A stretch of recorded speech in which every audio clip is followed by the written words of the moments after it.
ዛሬ እዚህ ጋር የመጣው ታሪክ ልነግራችሁ ነው። በየሶሻል ሚዲያ ላይ እርግጠኛ ነኝ ታያላችሁ ሰዎች ኢየሱስ ኢየሱስ ይላሉ። ምን ሆነው እንደሆነ ልንገራችሁ። በደንብ አድርጋችሁ አዳምጡኝ ማለት ነው። ስብከት አይደለም የምነግራችሁ፣ ታሪክ ነው ማወራላችሁ። ታሪክ ዘላለም የሚኖር ታሪክ ማለት ነው። ኢየሱስ ክርስቶስ በስጋ ከመገለጡ በፊት in old testament like በብሉይ ኪዳን ላይ ሰዎች እንዴት ነበር ሲድኑ የነበረው? ምንድነው ከአዳም ጀምሮ እስከ ሞሴስ ባለው ዘመን እስከ ሙሴ ማለት ነው ባለው ዘመን ድረስ ሰዎች ወደ እግዚአብሔር የሚደርሱት አንደኛ እግዚአብሔርን በማመን ነው። ሁለተኛ ደግሞ ኦቢዲየንት ነው።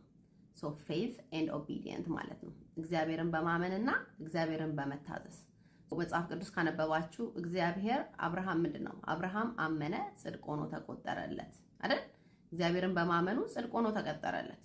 ኦቢዲየንት ብዙ ጊዜ አሁን ካስታወሳችሁ እስራኤላውያን ከግብጽ ሀገር እግዚአብሔር ሲያወጣቸው ምንድን ነበር የሚላቸው? እኔን እመኑኝ ነው አይደል? እመኑኝ እና ታዘዙ ነው። እነሱ ግን ብዙዎቹ አልታዘዙ ማለት ነው። ስላልታዘዙ ያው 40 ዓመት ፈጀባቸው። ግን ምን ነበር ዋናው ነገር? እግዚአብሔርን እንዲያምኑትና እንዲታዘዙት ነው የሚፈልገው። ስለዚህ በዛ ዘመን ወደ እግዚአብሔር የሚያደርሳቸው ነገር ማመናቸውና መታዘዛቸው ነው ማለት ነው።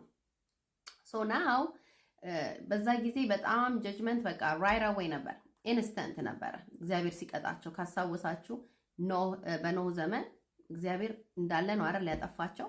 ግን እግዚአብሔር ደግሞ እንደገና ዘር እንዲቀር ኖህንና ቤተሰቦቹን አተረፈ፣ ከእንስሶችም አተረፈ። እግዚአብሔር ይቀጣል፣ ወዲያው ነው የሚቀጣቸው የነበረው። ሶዶም ኤንድ ገሞራ ብታዩ እሱም እንደዛው ወዲያው ማለት ነው። እግዚአብሔር ባይ ዲፎልት ላይክ ጀስት ኮንሽስሊ ኃጢአት ምን እንደሆነ እንዲያውቁ አድርጓቸው ነበረ። ለዚህ ደግሞ ማን ነው ምስክር?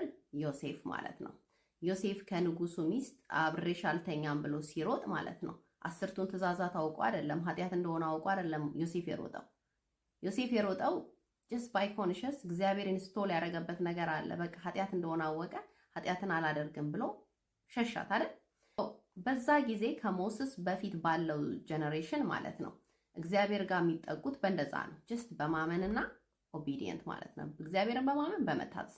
ናው ወደ ሙሴ እንምጣ ማለት ነው። በሞሴስ ደግሞ ጀነሬሽን እግዚአብሔር ምን አደረገ? እግዚአብሔር በጣም መልካም አምላክ ስለሆነ ማለት ነው ህግ ሰጣቸው። አድርጉና አታድርጉ የሚል ህግ ሰጣቸው። ቤዚክሊ 10ቱን ትእዛዛት ሰጣቸው አይደል? ከዛ እግዚአብሔር ሰዎች ኃጢአትን ሰርተው እንደሚያሳዝኑት ስለሚያውቅ ማለት ነው ምን አደረገላቸው? እንደገና ሌላ ዌይ አውት ሰጣቸው። ምን አደረገ? ሳክሪፋይ እንዳያደርጉ፣ ይሄን ትእዛዝ የሚተላለፍ ካለ ሳክሪፋይ እንዲያደርጉ፣ የተለያየ እንስሳት መስዋዕት እንዲያቀርቡ እግዚአብሔር አደረገላቸው። ለምንድን ነው ይሄንን አድርጎ ያላቸው? የኃጢአት ደሞዝ ሞት እንደሆነ ሊያሳያቸው። ሳክሪፋይ የሚያደርጓት ነገር ሞት ነው አይደለ? ያ ኃጢአት ሞት እንደሆነ ሊያሳያቸው፣ ደሙ ደግሞ ክሊሪንግ፣ ደሙ የማንጫ እንትን እንደሆነ ሊያሳያቸው ቴምፖራሪ የሆነ ሶሉሽን እዚህ ጋር አስቡ። ቴምፖራሪ የሆነ ሶሉሽን እግዚአብሔር አመጣላቸው። ኢትስ ላይክ እጅን በቆሸሸ ውሃ እንደመታጠብ ብላችሁ አስቡት። ኃጢአት ውስጥ ይላል፣ ግን እግዚአብሔር ቴምፖራሪ የሆነ ሶሉሽን አመጣላችሁ። ለምን? ፐርፌክት የሆነው ሳክሪፋይስ እስኪመጣ ድረስ which is ኢየሱስ ክርስቶስ ማለት ነው። ሰዎች ኃጢአትን ያደርጋሉ። ከዛ በኋላ ሄደው ወዲያው፣ ምክንያቱም በቃ ይሄ ነገር ሩቲን ሆነ።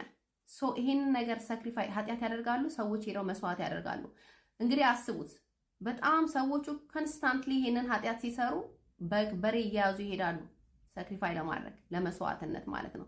ይሄን ሲያደርጉ ደግሞ ቤት ውስጥ አይደለም የሚያደርጉት። ኢማጂን ይሄ ስርዓት ቤተ መቅደስ ውስጥ ነው የሚደረገው። የሚያደርጉትም ቄሶች ናቸው። ለዚህ የተቀቡ የተቀደሱ ቄሶች አሉ።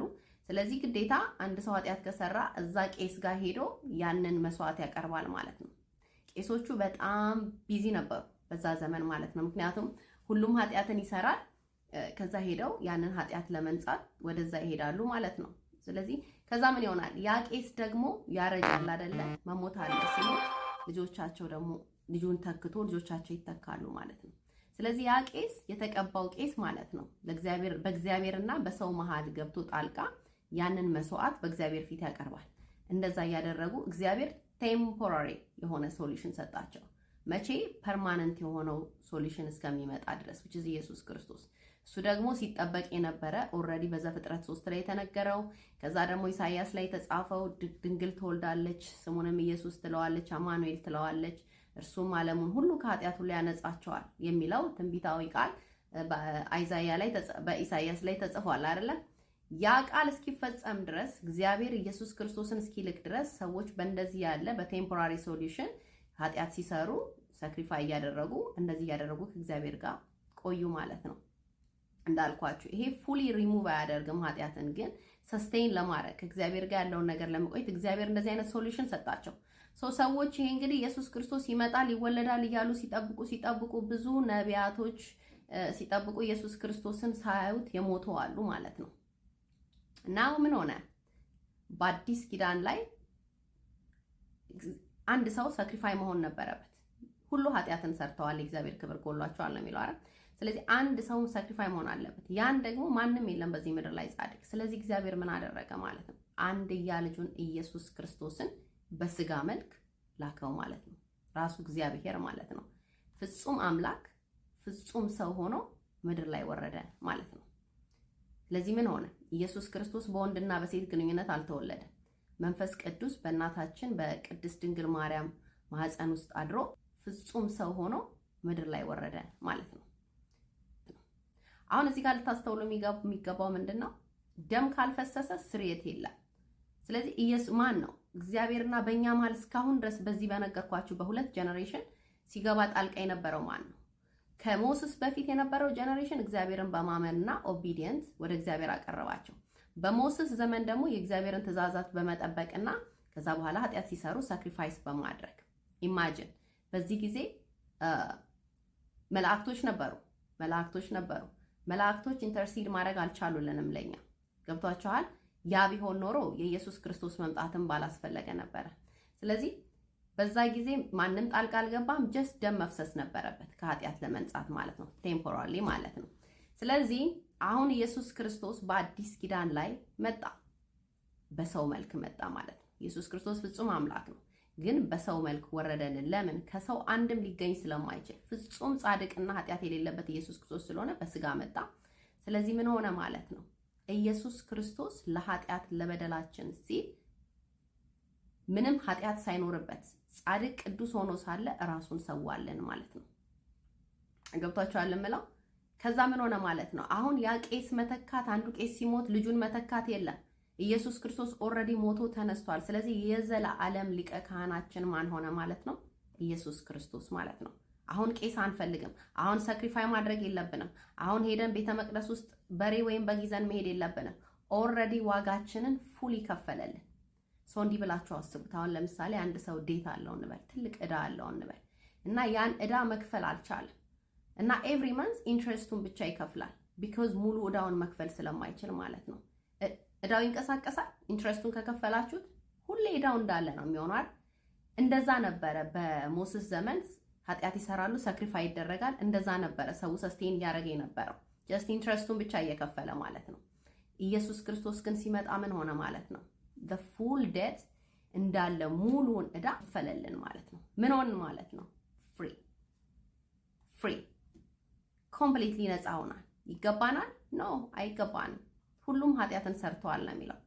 ግን ኢየሱስ ክርስቶስ መልካም አምላክ ስለሆነ ያን ኃጢአት በደል ለኛ ሲል ተሸክሞ በመስቀል ላይ ታየልን።